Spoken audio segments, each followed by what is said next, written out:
Let's bring in our panel now. Former Deputy National Security Advisor to President George W. Bush and former U.S. Ambassador to both Iraq and Turkey, Ambassador James Jeffrey is here, along with retired U.S. Navy SEAL Bill Brown. Good to see you both. Welcome. Hi, gentlemen.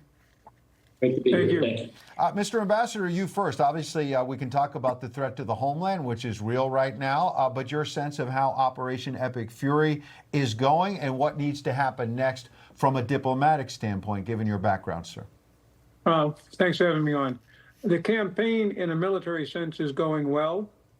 There may have been some confusion on the administration and on the Israelis on how hard the Iranians would hit back at Gulf states, at the oil trade and such, and we're working through that now, although that was predicted for many years. The point I want to emphasize is, because the president has many different explanations of what he's doing, but at the end, it's very clear.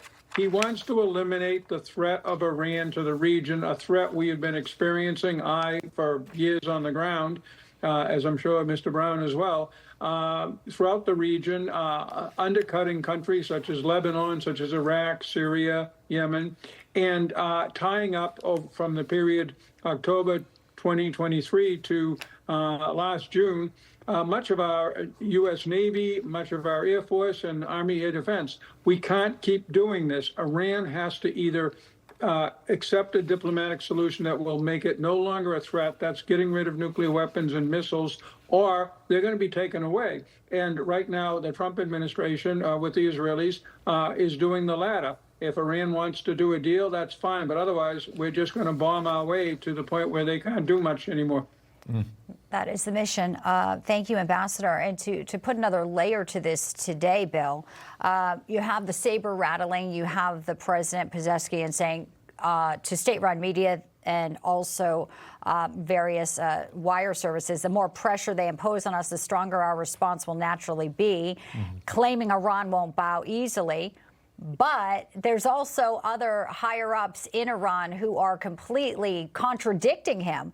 I believe we have this, the judiciary chief in Iran's out on X posting that, yes, some of in the region is in the hands of the enemy. So he's out there. They don't have their messaging straight. They're continuing to get incoming. Israel came in with heavy bombing in Iran. We saw smoke plumes. So picking up on what the ambassador said, yes, Iran continued to strike UAE and other places, but they can't even get their message out, as they know here. Bill. For 45 years, the Islamic Republic of Iran has waged war against us, killing our service members, humiliating our sailors, funding terror, proxies, attacking our allies. Every prior administration either looked the other way or they tried to bribe them off. President Trump and the Secretary of War, Pete Hegseth, has said enough. Operation Epic Fury, it isn't escalation. It's accountability, decades overdue. Absolutely. Mr. Ambassador, given your experience in the region that we tapped into a moment ago, what lessons should be learned from the mistakes made during the Bush administration, the Obama administration, the post-war situation in Iraq, in Afghanistan? What lessons do you think President Trump needs to bring to the table now, his national security team? Right. Very quickly, I was out there. Former SEAL Brown was out there. For 20 years, about 2000 on, Iran, which we'd long known was a threat, was able to build up a nuclear program and subvert many of the countries in the region, Lebanon, Iraq to some degree, Yemen, Gaza, obviously, and Syria, even though a huge coalition, us, the Israelis, the Turks, the Arab states didn't want it because we avoided dealing with Iran. We had other priorities, Afghanistan, the other fighting in Iraq, the Arab Spring, Palestinian-Israeli peace, and so on. But also, we thought that we could negotiate with Iran, that it was a normal state, and that we couldn't use military force because it would do all of these things that we're seeing now. What we learned was you cannot negotiate with this country, at least under these circumstances. And two, we can use military force effectively against it. We basically all but, as President Trump said, obliterated their nuclear program back in June. The problem is they're trying to reconstitute it along with their long-range ballistic missiles. That's what we're going after now. Got it. Not helping the situation, of course, was open borders for 4 years, not knowing who came into our country. We saw on Thursday an Iranian intelligence agent convicted of terrorism for murder for hire to assassinate U.S. politicians. Bill, we just saw the scare. Fortunately, it was not credible, but a bomb threat shutting down the Kansas City airport. We have to look at sort of how our nation continues with the threats here and the homeland and, you know, the politics on the left with DHS funding really being held up at a time where all of our adversaries are looking at that and looking for a potential for one spot to come and do us harm. President Trump doesn't send pallets of cash. He sends the United States military. And right now, Iran's Navy is at the bottom of the Persian Gulf. Their missile sites are in ruins, and the first time in 45 years. They're the ones who are afraid.